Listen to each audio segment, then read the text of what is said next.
Jika kita bersatu sudah, berpolitik sudah, pembangunan ekonomi itu dilakukan di mana-mana, mengapa yang terjadi semuanya malah terus porak-poranda? Semua karena rasa.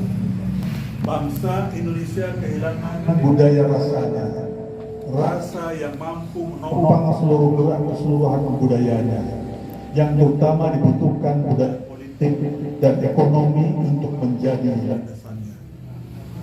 Bangsa Indonesia membutuhkan budaya seni, seni yang dimaknai sebagai hidup, bekerja dengan kesadaran tinggi, kompetensi tinggi, ketepatan tinggi.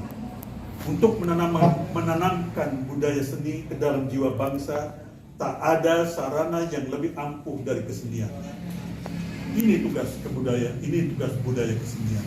Budaya yang selain hidup bekerja dengan kesadaran tinggi, kompetensi tinggi, ketepatan tinggi, kesenian memiliki dua kompetensi dasarnya yang dahsyat, yaitu kreativitas dan keindahan. Tak lama lagi bangsa Indonesia memiliki presiden dan wakil presiden baru, gubernur, wali kota, dan bupati baru. Mari kita wujudkan semuanya untuk dan dengan tujuan membangun kemurnian rasa. Rasa yang murni karena pamrihnya yang wajar, tanpa kabut gelap di budaya. Yang semangatnya cerdas tapi tak jumah. Rasa yang tenang, jelas, konsisten, dan komitmen menjaga esensi cita-cita bangsa, jernih memilih substansi, dan tidak sibuk mencari efek hanya demi mengejar eksistensi.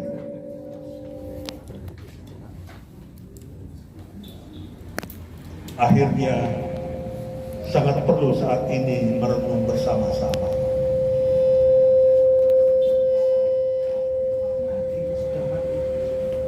Bagaikan malaikat, air diutus Tuhan agar hidup bahagia. Bagaikan malaikat, air diutus Tuhan agar hidup bahagia.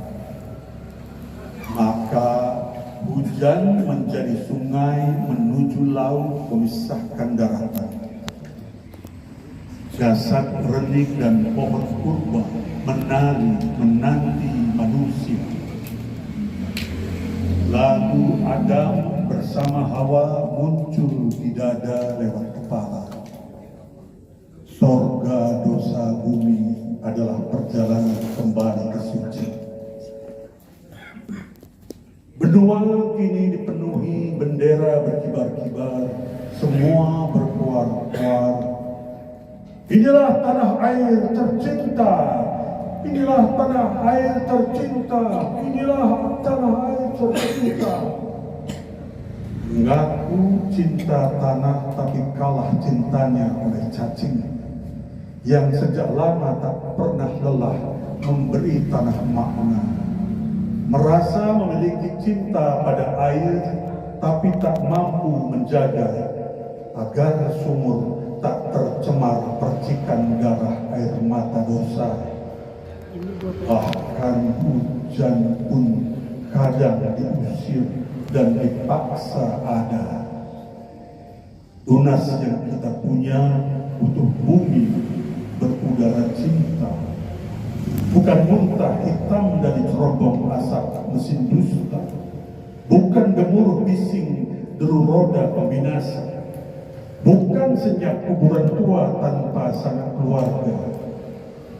Tunas kita yang kita punya butuh bumi beraroma sorga. Alirkan air kehidupan yang jernih tanpa kepalsuan, dendam masa lalu dan bius kebanggaan keturunan. Sungai darah dari sumur amarah menguapkan aroma iblis kegelisahan dalam ruang sempit berdinding granit. Manusia disekap sombongannya sendiri, tapi ludahnya masih saja lantang berkata, gelap hilang terang menjelang, gelap hilang terang menjelang, gelap hilang terang menjelang, gelap hilang terang menjelang. Padahal cahaya matahari hampir punah digerus untuk menerangi pesta di kota-kota. Aku malu pada singa yang kurebut puasnya. Aku malu pada buaya yang kumakan bangkainya. Aku malu pada kobra yang kuhisap racunnya. Aku malu pada kuman yang kusadap taktiknya. Telah kurampas keseimbangan jiwa di bumi. Ia kini kembali menyiangi tanah retak, mengisi sungai, pantai, air sumur dan sejuk, agar tunas negeri tumbuh berseri, lalu kita mengembara lagi dalam impian suci. Jakarta 19 Juni 2024. Sekian, terima kasih.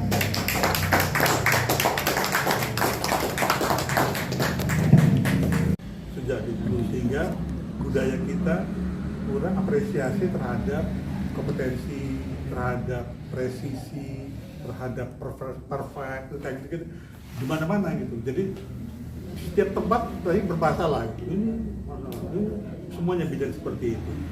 Karena bermasalah, maka akhirnya masing-masing hypersensitif. Jadi nggak bisa kerjasama. Digambarkan dengan kalau di pemerintah itu kementerian-kementerian itu nggak bisa kerjasama, tuh nggak bisa gitu. Karena nanti alasannya sangat teknis. Nanti soal anggarannya agak repot kalau digabung-gabung misalnya. Padahal itu sebetulnya bagus. Misalnya contohnya kementerian ini bikin ini, sebetulnya hasilnya bisa dimanfaatkan kementerian ini, nanti bisa macam itu. Karena menurut saya, kan banyak yang ngomong Indonesia nggak punya strategi kebudayaan. Saya bilang setiap presiden dilantik kemudian dia membentuk kementerian, itulah strategi kebudayaan kita. Sebetulnya. Tetapi ya kembali ke pembahasan tentang tema seperti itu, saya lebih tertarik katakanlah karena saya nggak begitu mahir untuk menangani yang sifatnya katakanlah kasus-kasus ini yang litigasi seperti itu. Artinya, jadi gimana, mana yang harus ditangkap gitu. Saya lebih tertarik, oke, kalau gitu apa yang harus kita benahi supaya kita mengetahui persoalan fenomena tentang estetika kepalsuan itu disebabkan misalnya gitu oleh pertama kita tidak pernah dididik tentang pelajaran keindahan. Kalau ditanyain apa sebetulnya kalau kita jadi juri, maksudnya kan kita menilai kan seperti itu tentang juri kompetisi nyanyi, kompetisi kita kan tidak pernah ada semacam katakanlah mengidentifikasi bagaimana cara asesmen. Itu masing-masing aja. Kampus ini bikin cara asesmen sendiri. Masing-masing ya suka-suka aja. Karena kita nggak punya patokan seperti apa. Kalau tanyain keindahan itu apa? Keindahan susah lah. Oh, kita aja gini-gini. Dari itu mau dinilai. Udah susah mau dinilai juga. Sebetulnya memang kalau kita diajarin sejak awal, nanti kita mudah sampai masuk kepada pemahaman Adorno bagaimana estetika itu tidak manipulatif tetapi tetap menjadi sesuatu yang reaktif gitu. Atau kalau kita partisipatif gitu. Seperti contohnya kalau kita nonton film, terus kita ngomong, gila ini, bagaimana cara bikin adegan itu? Jadi keterbokauan si penonton ini oleh sesuatu yang indah, yang penyebabnya adalah teknis. Bagaimana cara bikinnya? Kan teknis itu. Tapi kalau dia mengatakan, kayak gini, gue lihat di tip nonton teater, gue belum pernah lihat ada adegan seperti itu. Oh, berarti keindahannya di orisinilitas tuh. Jadi keindahan memang tidak bisa ditangkap, tapi kita bisa mengenal indikasinya. Wah, apa sih? Ya, ini kayak sama seperti ini. Indikasi keindahan yang palsu ini apa? Kan harus ditemukan kan seperti itu. Ya, palsu. Imbauan dari Mas ini. Enggak, maksudnya ini kan sudah kita kasih tema, jadi maksudnya karena memang rupanya ada keresahan dan ternyata memang betul. Iya. Kayak tadi manipulatif. Kalau keindahan itu dianggap sebagai level akademis itu tadi kepalsuan. malsu ini atau plagiat, ya kan? Ya kan?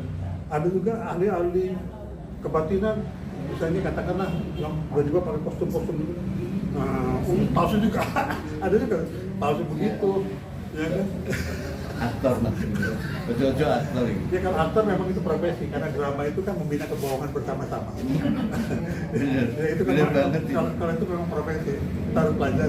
Tapi kalau ini ketika digunakan tidak semestinya, Iya. ini seperti itu.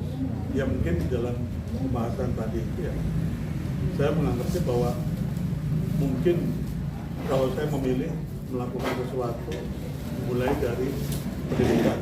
Jadi sifatnya saya tidak kuratif, lebih ke preventif. Jadi lebih strategis. Oke, kalau gitu bisa nggak kita di sini sama-sama misalnya seperti apa pelajaran melukis untuk SD, SMP, SMA? Jangan diajarin sebagai pelukis, tapi bagaimana belajar seni melalui seni lukis. Kayak gitu. Nah, bagaimana? Yang lebih tahu adalah pelukis. Seperti itu, terutama pelukis yang juga mempelajari tentang psikologi pendidikan, metodologi pendidikan dan sebagainya, seperti itu. Supaya persoalan-persoalan ini tidak berulang kembali, paling tidak bisa dilawan. Sama seperti kita sibuk masalah korupsi, kan kita berpikir kalau kita milih pemimpin ini korupsi beres tak hilang, wah itu kan omong kosong gitu ya. Kita omong kosong. Karena korupsi itu persoalan kebudayaan. Artinya persoalan kebiasaan, hanya bisa dilawan dengan kebiasaan. Nah, korupsi disebabkan oleh yang saya sebut tadi ekonomi kuantitatif, harus dilawan dengan ekonomi kualitatif, seperti itu. Ekonomi kualitatif seperti apa? Ya jangan seragam, ini semuanya seragam nih. Di seni, ekonominya jenisnya begitu, di agama begitu, di politik begitu, di tentara ekonominya semua sama, dan samanya itu yang dipakai ekonomi perdagangan, padahal lain-lain. Bagaimana ekonomi seni? Ya silakan seniman sendiri yang menentukan. Kenapa orang lain? Setiap teater pun ada grup dan setiap grup berhak menentukan ideologi ekonominya macam-macam. Teater koma konsumsi begini, teater kubur begini, kapayung hitam begini, pelukis ini begini. Ya silakan.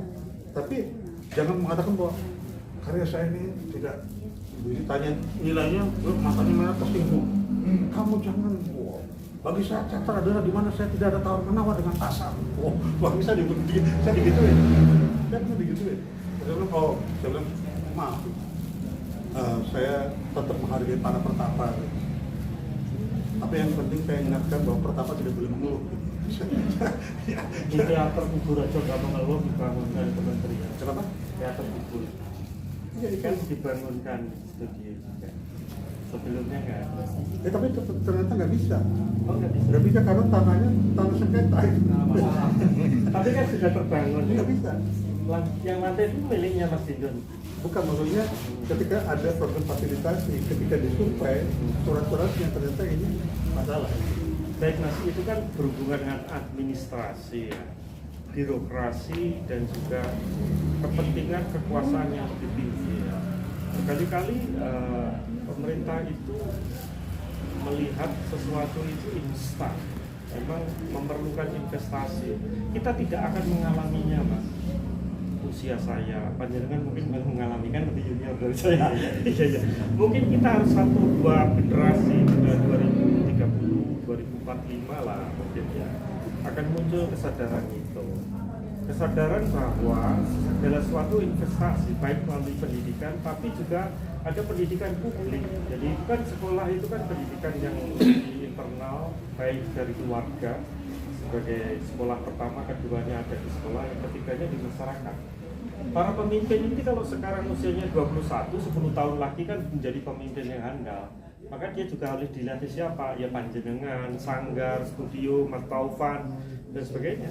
Kan itu juga pendidikan, edukasi. Semacam kayak begini tetapi lebih mudah. Karena itu Mas Hendra melatihkan diri ya. Seharusnya di masa mendatang ini, dalam 6 hari yang tersisa, muncullah anak-anak muda yang akan lebih nanti akan menjadi pemimpin di dalam wilayah kesenian. Panjenengan memberi bekal. Seandainya begitu Mas Andra, ini kan sudah pada titik statusnya begawan.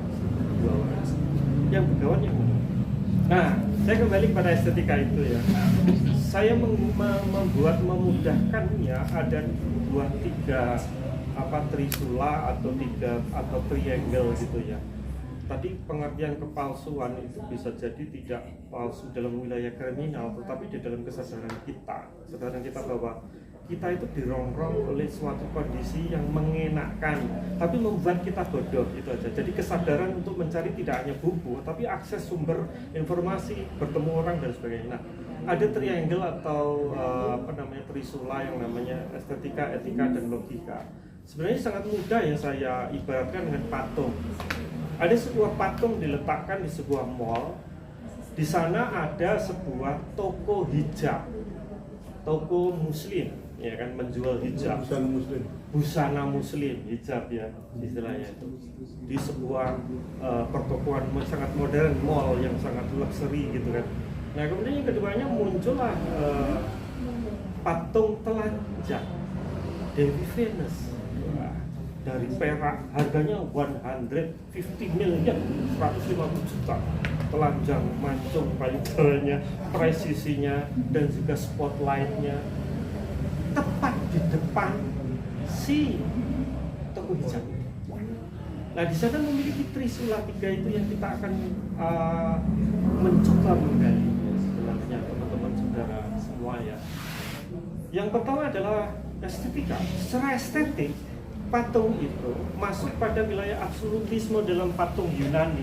Yang namanya patung Yunani itu menghormati teknis, menghormati format, menghormati bentuk, simetri dan sebagainya yang indah. Secara estetika tidak ada masalah karena itu adalah estetika absolut. Estetika ada 3 kalau dibuat bagian besarnya. Absolutisme, anarkisme, dan relativisme. Nah, di dalam patung Yunani itu yang telanjang itu adalah estetika yang berurusan dengan bentuk, format, simetri. Benar dia diletakkan di sana. Estetika, logika, apakah benar? Sangat. Logikanya adalah komposisinya sudah diatur, terbuat dari ketahanan patung itu, pencahayaannya secara logik, bahannya akan dikoleksi berumur lebih dari 10 atau 20 tahun. Namun ada satu hal lagi trisula, yakni senjata terakhir adalah etika.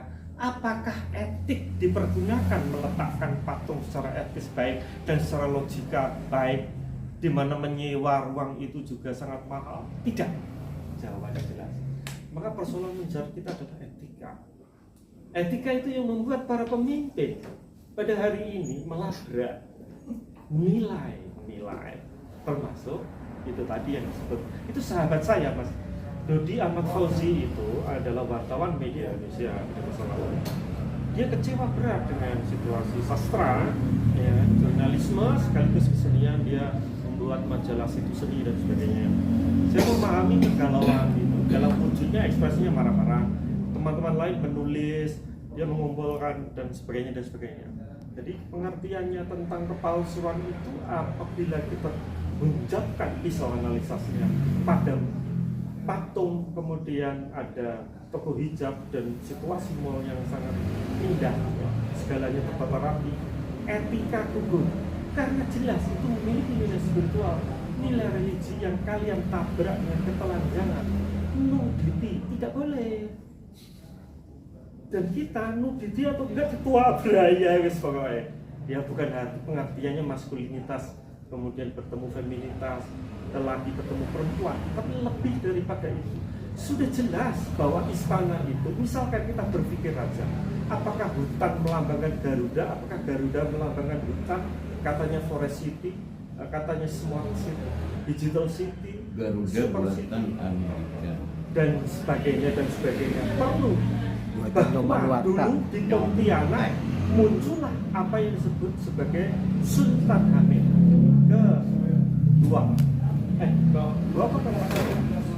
kedua dasar sejarawan. Sultan Hamid menemukan burung Garuda mitologi sebelum menjadi burung Garuda yang kita kenal hari ini. Apakah dia dari Samudra Pasai? Kalau kita ambil ya kopinya, itu ada Samudra Pasai, itu lambang udara Islam, Samudra Pasai.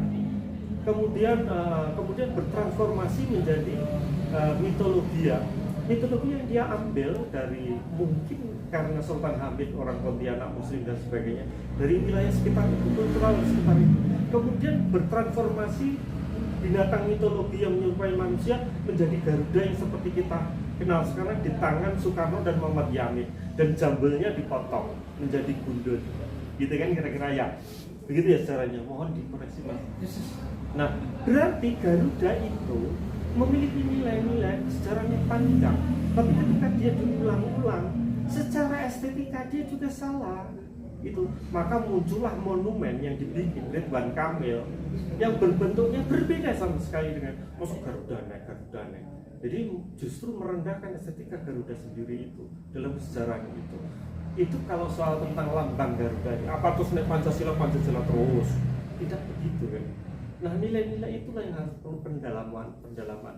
Siapa yang mengajarkan mereka yang menjadi calon pemimpin tidak hanya sejak dini, Mas. Panjenengan kalau SMA atau yang baru lulus kuliah kan juga perlu kan ketemu panjenengan di sini gitu. Misalkan lain kali menjadi keynote speaker, ya beliau akan mengundang yang muda-muda menjadi calon pemimpin kelak gitu, dengan dibekali sensitivitas seni yang bernilai moral, etika itu tadi. Nggak bisa ketelanjangan kok dihadapkan dengan tokoh hijab, itu akan melawan hukum alam, melawan semesta gitu. Lagi saya hanya trisula itu aja dalam pikiran saya. Apapun yang kamu lakukan, ketelanjangan dari Dewi Venus seindah apapun estetikanya, keanggunan itu salah. Boleh aja kalau di depan sepatu Nike, ya kan ada toko Nike itu di Senayan City, boleh. Tapi kalau kita ada toko hijab, no, tidak ada kalkulasinya itu. Dengan demikian kita kemudian ketika kesalahan itu diletakkan patung itu sekali, kemudian diizinkan, maka diulang lagi gitu loh Pak Dadang ya, diulang lagi repetitif. Anak presiden gitu. Apa ibu anune Kapolri apa dan sebagainya. Saya tidak mengatakan presiden siapa, Kapolri siapa, kan bisa saja bukan gitu, tapi tidak mungkin bukan ya. Kalau tadi saya langsung ya. Nah, nilai-nilai tentang etika lah yang sebenarnya menjadi akar atau fundamen. Estetika sendiri itu kan memiliki perspektifnya ya, tentang ketakutan, tentang kegundahan, tentang kejerian, tentang keanggunan, tentang rasa marah. Itu ada di dalam estetika dalam periode-periode yang begitu banyak. Meskipun yang katanya Mas Budi tadi globalisasi mempengaruhi, tidak hanya persoalan tentang membeli berapa karya seni itu, atau teman-teman seniman hanya punya dua pilihan, yakni mendapatkan uang, yakni tadi, dan popularitas ketika di cover oleh majalah Tempo atau Kompas atau tadi Berita Satu, itu sudah selesai. Apakah hanya dua hal itu populer dimuat di media, kemudian viral di TikTok, dan kemudian yang satunya adalah mendapatkan transaksi itu? Maka pendidikan akan memiliki juga dimensi yang lain, dimensi tentang yang formal, informal, ekstrakurikuler dan sebagainya. Nah, dimensi-dimensi itu dengan capaian-capaian yang menjadi para master, para pegawan seperti Mas Sandra atau Mas menurut saya. Iya, artinya ya itu tadi, jadi persoalan kita kembali ke diskusi tentang bukan estetika kepalsuan. Ya, kalau estetikanya kita ganti menjadi keindahan, katanya menjadi bukan keindahan kepalsuan. Katakanlah seperti itu, supaya kadang-kadang kan karena kita di dunia seni peran di teater itu sering kalau ada seorang aktor susah sekali mengucapkan dialog, lalu sutradara mensiasati, coba dialognya kamu dari mana? Dari Jawa. Ya, bahasa Jawa. Supaya bisa nggak merasakan rasa bahasa ini. Karena kadang ada begitu estetika kita teralienasi. Karena estetika tuh sebagai sesuatu yang ada di pojok, ada rampungnya dan materi, bahasa gitu. Padahal itu sebetulnya katakanlah keindahan itu apa ya? Tadi ada kompleksitas, originalitas dan sebagainya. Yang komponennya tadi estetik, logik, dan sebagainya seperti itu. Kira-kira begitu. Sesuatu yang di kita tadinya sama seperti ibunya penari siapa Nani. Sawitri ya. Ya. Cok Sawitri. Ibu Sawitri pernah di Topeng. Oh, Jadi Rasina. Ibu Rasina ya. Cirebon. Iya, Losari, ini Losari. Sawit. Sawitri kan. Ibu apa neneknya kan Sawitri ya. Ketika suatu kali Mas Rojito ada acara dengan dia, itu menjelang beberapa menit lagi kok belum datang. Akhirnya disusulin tempatnya lagi masak, lagi goreng tempe. Terus tempat lagi. Tak. Selesai goreng tempe, ini beres. Dan memang on time. Cuma kalau di pikirannya Mbak Jito yang dari tim itu kan harus ada jangka waktu untuk persiapan ini kan kata-kata ya kan kayak gitu. Ketika ditanya gimana kok bisa disambung peneliti makanya ketika di Kompas ketika dia sakit yang ditonton begitu musiknya bunyi jadi jadi lagi ya kira-kira Tapi waktu itu Mbak Jito sempat cerita sama aku, dia lupa bahwa batinnya Sawitri itu lagi latihan sambil goreng itu. Jadi waktu dia marahin gitu, pada saat ketika dia ngobrol sama aku ketemu di Blok M kan tuh, udah agak sakit, baru dia sadar bahwa kenapa aku nyusul dia, maksudnya buru-buruin dia ya. Dia lagi goreng, betul secara fisik, tapi hati itu menari kembali kepada soal Rosso tadi itu. ya, Nang jero nih. ya Makanya dia begitu keluar langsung jadi kan. ya itu interpretasi. Itu yang dia ceritakan pada Iya, interpretasinya Interpretasi. Mbak Jito, Hmm. ya kan seperti itu. Tetapi kenyataan dia lihat, Pak udah bikin sport jantung aja. Iya. Kira-kira. Iya, tetapi itu tadi keindahan di kita kan punya ada suatu sejarah keindahan yang tradisinya seperti itu. Dan kita ada sejarah tradisi. Tradisi kan artinya nilai yang diwariskan. Tapi ada juga dalam pewarisan itu terjadi interaksi-interaksi lalu muncul pembaharuan. Jadi lalu muncul ada yang disebut kontemporer. Ketika melakukan kontemporer, kalau kita membuat karyanya itu sophisticated, lalu kita mengatakan karya ini sangat klasik, kayak gitu kan. Tapi kalau sangat sederhana, wah ini untuk karya kerakyatan.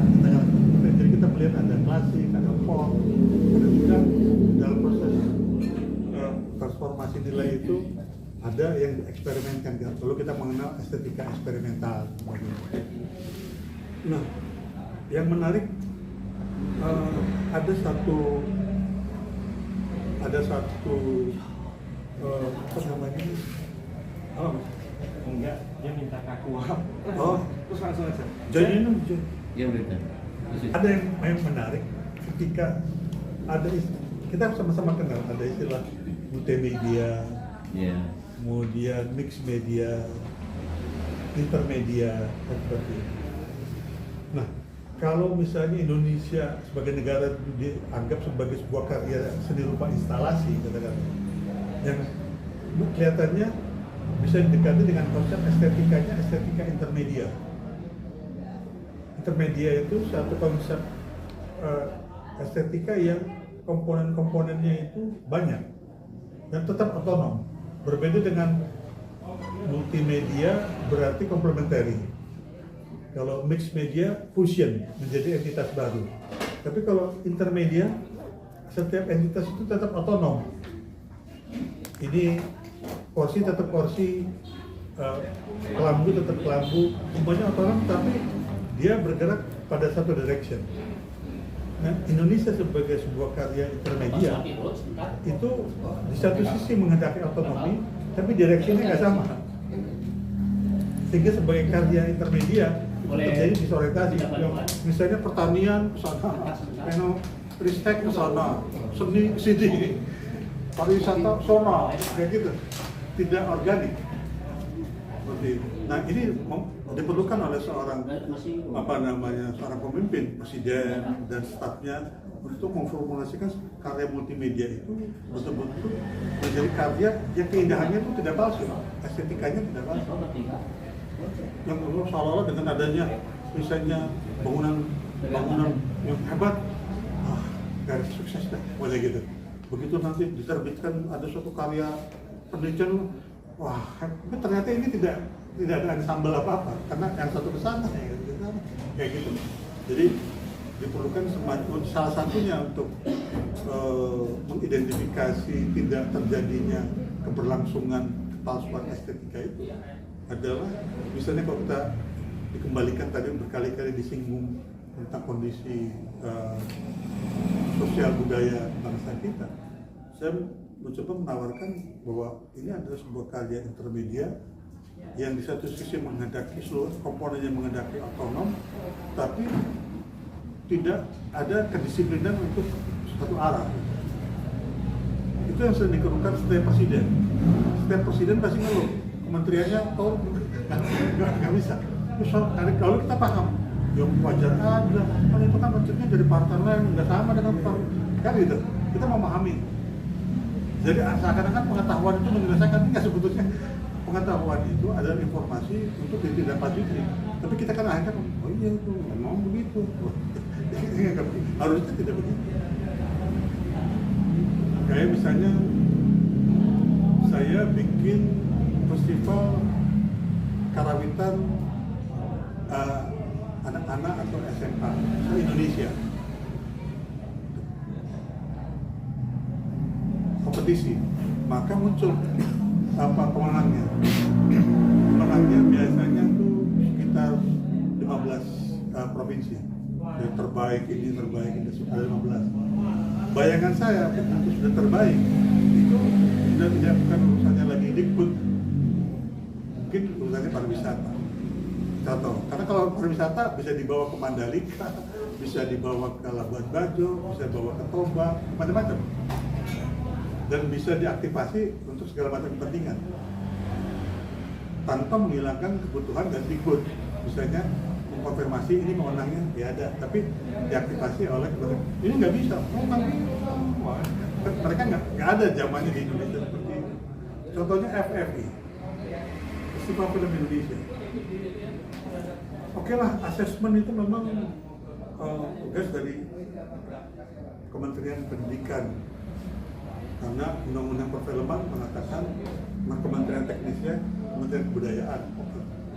Tapi setelah ditentukan pemenang Piala Citranya apa segala macam, lalu ditentukan malam anugerah Citra.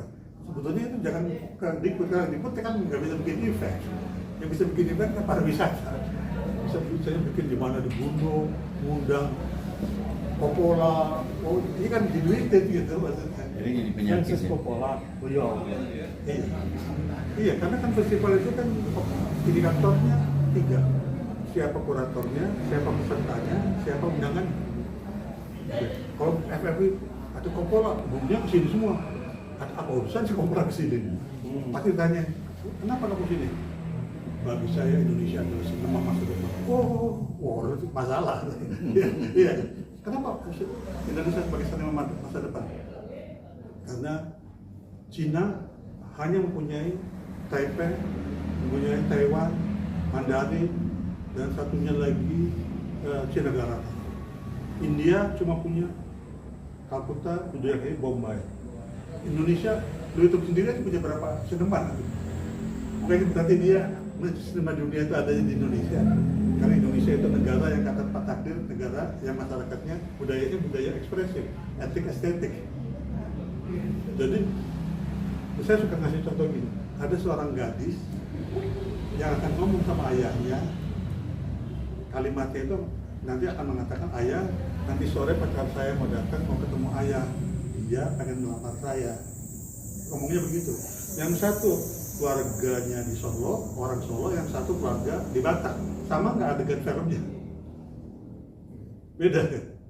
Kalau di Solo barangkali waktu anak gadisnya ngomong itu gambarnya tangannya, anu Romo, gitu kan gitu. Tapi kalau di Batak bisa subjektif shot, amang. Tapi tidak bisa begitu. Nanti di Bali lain lagi bisa dibayangkan greater film kita kayak apa. Makanya pantas Coppola mengatakan sinema Indonesia itu sinema masa depan. Tapi siapa yang bisa menyampaikan datang Coppola ke sini? Logikanya adalah event organizer yang fotokan ya adanya di pariwisata. Karena kalau ke Dikbud nanti diskusinya panjang. Kalau di pariwisata kan tinggal bagaimana caranya datang ke kedutaan Amerika, tolong saya nggak minta apa-apa, tolong saya datang Coppola aja. gitu. Minta sponsornya datangin Coppola atau minta ke Cina, tolong datangin Zhang Yimou untuk memberikan bahwa keindahan film kita itu bukan keindahan palsu, tapi memang keindahan yang memiliki daya kritis terkait dengan persoalan-persoalan perfilman. Kalau tanyain FFI, kalau keindahan itu dianggap tadi nilai-nilai kebenaran, saya suka tanya, FFI untuk apa? Sekali waktu saya pernah diajak rapat untuk menyusun juknis FFI. Di situ disebutkan film Indonesia terbaik adalah film yang menjunjung tinggi nilai-nilai budaya bangsa. Terus saya bilang, ini jangan Selalu begini. begitu. Jangan begini, nanti. Hah? Selalu begitu. Bukan, nanti susah merumuskannya. Saya bilang gitu. Lalu tim dari waktu itu BP2N, artinya Dewan Film, saya bilang, udah bingung, jangan ngurusin itu dong. Lu diundang ke rapat ini untuk menyusun buku teknis festival. Film yang boleh ikut diproduksi tahun berapa, hadiahnya apa, ini apa semua tuh. Terus kalau untuk ngurusin kayak gitu, lu jangan undang gua, undang event organizer aja. Gua lagi bicara masalah ini serius, udah. Akhirnya tetap mereka sepakat. Tetap toko film, saya gak usah sebut namanya. Sebutlah film terbaik adalah film Indonesia terbaik menjunjung tinggi nilai itu.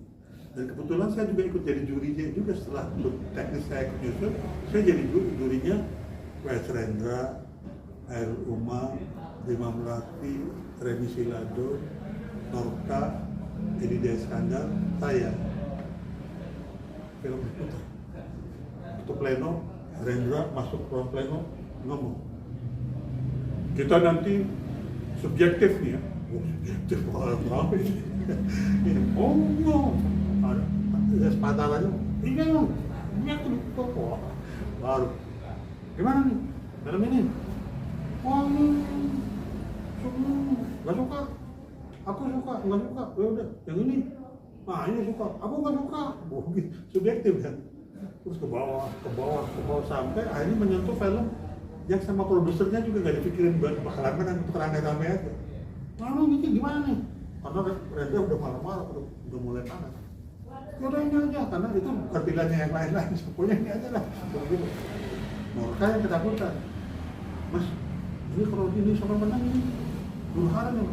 Udah catat aja. Kalau nggak huru-hara nggak FFI sudah mainkan aja. Karena itu tadi. Jadi sebetulnya ingin ditata suatu keindahan tadi. Jadi keindahan itu kepalsuannya bisa saja by accident, juga bisa by design. Ya, sudah selesai mas. Oh ya. Yang saya maksud itu tahun 45 ya mas.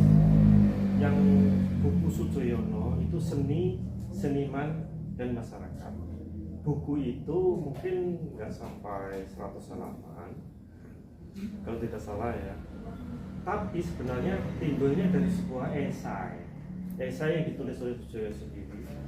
Karena waktu itu busung lapar. Jadi masyarakat Indonesia mengalami busung lapar. Karena ya saya belum lahir mas, tapi panjenengan juga belum ya. Adanya busung lapar itu saya belum lahir. Nah, Itu tarinya kapan itu ya? tahun 40. 40. Berarti sebelum merdeka ya? 40 ya, di antara itu setelah mereka atau sebelum mereka. Nah, kemudian muncul buku itu seni, seniman, dan masyarakat, di mana ditelurkan kredo tentang kebenaran dahulu sebelum kebatusan.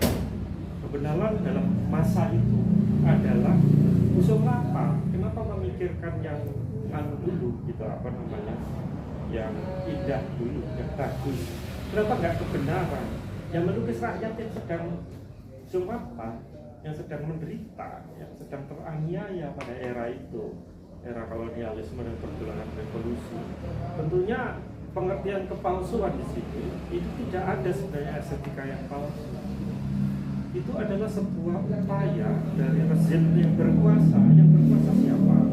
Tadi panjenengan mengatakan palsu dan tidak baik dan buruknya kan ada di tangan Rendra, Khairul Umam dan sebagainya tadi ya, satu geng itu. Itu adalah rezim yang berkuasa di dalam wilayah kesenian. Itu dalam pengertian bahwa tidak adanya palsu dan tidak palsu, manipulasi dan tidak manipulasi itu kan wewenang. dari kekuasaan. Jadi kurator, panjenengan, sutradara itu punya authority, punya wewenang untuk mengatakan ini yang estetik, ini yang tidak, ini yang palsu, ini yang tidak, gitu.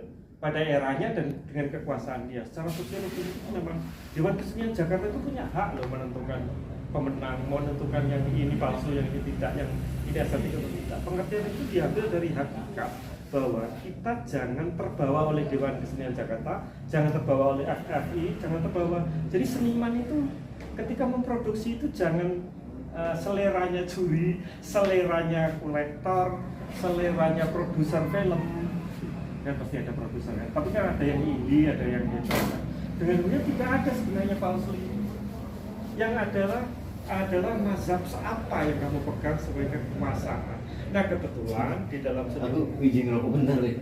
oh iya, di dalam seni rupa itu memunculkan ekspresi-ekspresi yang menolak tentang ketimpangan sosial, ketidakadilan secara komunal. Jadi ingatan memorinya ya pada masa lalu adalah busur lapar, pada masa Orde Baru kebebasan berekspresi gitu. Sehingga Rendra harus turun gitu kan. Blues for Untuk Bone. setelah dia datang dari Amerika dan sebagainya. Jadi yang palsu itu apakah Sujoyono, Rendra, ataukah sekarang gitu?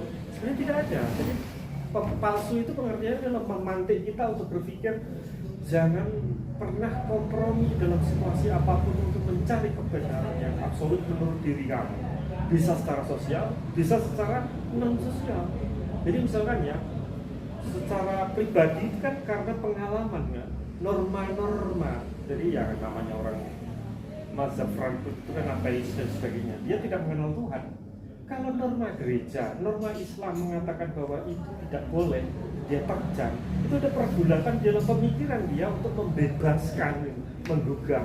Ya nggak tahu, itu kan sudah melanggar etika yang ada di Islam atau di gereja. Tetapi bagi dia enggak. Nah itu yang disebut sebagai dia menggugah itu.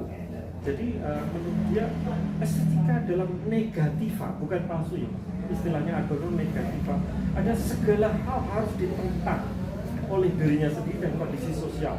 Kondisi sosial mengatakan bahwa sekarang itu landscape, lukisan landscape yang laku. Sekarang ini yang gemuk kayak kartun banyak ya di art fair apa itu yang laku dan menolaknya. Itu kalau secara sosial atau tidak mau dibeli atau di dalam dirinya ya Allah murka kalau saya menggambarkan kondisi misalkan ibu saya mengapa yang sesuatu yang tidak berhubungan dengan secara naluriah dan bukan nilai-nilai universal tapi nilai-nilai dalam dirinya dia menentangnya. Itu yang memang moral mazhab kita miliki. Kan kita masih memiliki bahwa etika, nilai-nilai itu. Kalau mereka muncullah gerakan-gerakan surrealisme, dada, realisme, kemudian kubisme itu kan karena pergolakan ilmu pengetahuan, pergolakan revolusi industri, revolusi fisik, revolusi Indonesia tidak pernah. Setahu saya biasa-biasa tidak ada pengaruh ilmu pengetahuan karena asal usulnya kita tidak menemukan sebenarnya seni rupa itu dari mana. Misalnya seni rupa memang kita impor dari barat. Nah ini proses menjadi mungkin kita perlu 50-40 tahun ke depan itu, tapi di barat itu sudah selesai dalam 200-300 tahun setelah Al-Flarum dan sebagainya kan muncul pergerakan revolusi, munculnya psikologi ya kan. Di dalam timur ada yang namanya Buddhism, Hinduism, Islam itu sangat menyenangi tentang dunia dalam, ya kan? Tasawuf di dalam Islam, dalam Kristen ada apa dan sebagainya banyak sekali, apalagi Buddhis, Hindu. Nah, ilmu pengetahuan Barat muncullah surrealism dan itu baru awal abad 20. Jadi ketika itu terpotong pengertian misalkan filsafat tentang stoik, mengenal diri. Nah itu kan terus ditinggalkan, munculnya pergolakan keluar, menaklukkan alam dan sebagainya. Yang kemudian kembali lagi ketika abad 21 munculnya seni kontemporer. Oh iya ya, dulu kan ada warisan tentang stoik, mengenal diri. Loh bukankah agama-agama itu mengenal diri? Mengenal tentang Tuhannya, mengenal tentang persoalan muncullah ilmu psikologi yang memang Barat selalu tertinggal dalam hal ini di wilayah timur yang memang sudah mengenal diri di dalam Zen, Buddhism dan sebagainya. Nah pergolakan itu terus ada dinamik pada eranya. Nah muncullah kewenangan kekuasaan-kekuasaan, bukan kekuasaan Jokowi atau kekuasaan politik secara komunal, tapi kekuasaan para penentu juri, dewan kesenian, art council yang menentukan ini baik, ini yang tidak, ini yang palsu, ini yang tidak. Dan kita berhak untuk menentangnya, menegasikannya, menegatifkan. Jadi kira-kira itu. Ya, Ini kan ada ganjil ini pengertian. Ya, pertama memang ya kalau disimplifikasi ya apa urusannya kita dengan Mas Fampo? Iya. Ya kan kira-kira seperti Ya. itu. Master kita master Pancasila. Udah artinya tinggal sekarang bagaimana Pancasila membaca Mas Fampo, Pancasila membaca dan seterusnya seperti Ya. itu supaya jangan sampai kita mencoba-nyoba baju ukuran orang lain terus kita mencoba untuk menganalisis kenapa kok tidak pas ya seperti itu. Ya memang persoalannya di situ. Ya karena kan memang dinamis, Mas. Bukan, Dialektika. bukan. Menurut dia juga ada dialektika di sana sehingga memunculkan kekuatan-kekuatan ilmu lagi yang dari kita. Iya betul. Benar, ada dinamika dia. Cuma seringkali di dalam diskursus itu titik tolaknya tidak disebutkan. Itu maksud saya. Sehingga kita betul-betul stateless. Gitu. Saya pengen tetap artinya kalau pementasannya tetap pakai darah putih di sininya tuh. Kira-kira seperti itu. Supaya paling tidak kalau ditolak ya tolaknya secara Indonesia, kalau terima secara Indonesia supaya jangan sampai pengertian dinamis itu dinamis dalam arti Dialektika, ada dialektika tentang yang lokal dan yang global. Jadi misalnya kesenian Bali pada masa Pitamaha dan sebagainya, Kamasan, kemudian transformasi menjadi modern itu kan munculnya tokoh-tokoh dan sebagainya. Diteliti tidak secara antropologi budaya tetapi juga secara filsafat timur yang belum berkembang ya. Secara akademia atau secara ilmiah belum dikelola. Mungkin kalau pendekatan antropologi budaya lebih suka, etnologi dan sebagainya. Apa itu kebudayaan Indonesia? Sementara kita bayangin aja ya, di Arab itu kan ada kabilah-kabilah gitu ya. Pada masa saya tidak tahu tapi saya mencoba memahami sejarah tentang kabilah yang mempengaruhi bahasa Arab. Tetapi Al-Quran sendiri memiliki puitisasi yang memperkaya. Nah, Indonesia baru 78 tahun, ya 79 tahun. Puncak kehidupan dan bahasa itulah bahasa. Kalau dalam Arab ada kabilah yang menelurkan bahasa Arab berbagai macam gitu. Sama dengan misalkan bagaimana rejim bahasa Indonesia itu diperluas seluas-luasnya. Misalkan Jaklingko itu kan dari Nusa Tenggara ya kalau salah ya. Bahasa itu yang katanya Anies Baswedan Jaklingko. Kemudian ada antara dicopot di dalam bahasa Sunda kan artinya diambil ya. Kalau dicopot itu digigit di Jawa gitu ya. Kalau amis itu kan, nah di dalam bahasa kabilah-kabilah itu maknanya begitu banyak. Jadi kosakatanya yang menurut Anies Baswedan, saya mengutip aja yang juga memang oleh ilmu bahasa itu sampai melebihi kosakata bahasa Inggris. Karena dia ambilnya itu dari kosakata yang kita memiliki kayak Sunda, Jawa, Bali dan sebagainya dirangkum. Kalau kita kan ambil dari Melayu saja, inilah kesalahan. Sehingga miskin. Kemudian adopsinya menjadi sedikit demi sedikit. Nah, konteksnya dengan kita adalah ya dinamika kita masih panjang, Mas. Untuk mencapai kesenian dengan bahasa visual, bahasa tari, bahasa musik, bahasa kan semua bahasa ya, strukturnya kan terdiri dari bahasa. Apapun bahasa, gestur, bahkan itu bahasa, sastra juga bahasa, semua bahasa visual, bahasa musik. Nah, bahasa ini harus diperkaya. Bahasanya Kang Dadak, bahasa panjenengannya Jawa, ada yang dari Sulawesi. Bahasanya yang sangat kaya sekali dan itu perlu 140 tahun karena kita baru 78 tahun. Arab itu betapa kaya sampai 11.000, 1.100.000. Sementara bahasa Inggris 800.000, kita nggak sampai 200.000 bahasa Indonesia.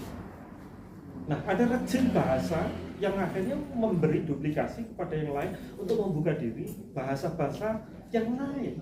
Dari Sunda, dari Jawa, dari macam-macam gitu. Dari Garut, Jaklingko ya, kayak gitu, contohnya gitu Mas. Jadi saya yakin bahwa kita memiliki itu, kita ada. Cuma para pakar, para pencipta strategi-strategi kebudayaan itu lalai mungkin ya, karena birokrasi ya, lebih pada tataran administrasi, bukan strategi yang benar-benar melihat misalkan 50 sampai 60 tahun ke depan itu seperti apa. Taruhlah sebagai bahasa seni seperti apa, maka harus ada riset, maka harus ada percobaan untuk tidak hanya menseremonikan, tidak hanya ritual, tidak hanya dipentaskan, tidak hanya dipertontonkan, tapi dasar-dasar itu harus dikuasai oleh para pakar-pakar yang ada di kementerian dan sebagainya. Untuk tidak kelak kita atau generasi yang mendatang, saya pikir. Boleh komentar nggak? Bahaya ini jangan. Manusia tanpa cita-cita mati. Cita-cita tanpa kerja mimpi. Idaman yang menjadi kenyataan adalah kebahagiaan. Salam Merdesa Art Space. Adil, makmur, beradab. Merdesa, merdesa, merdesa.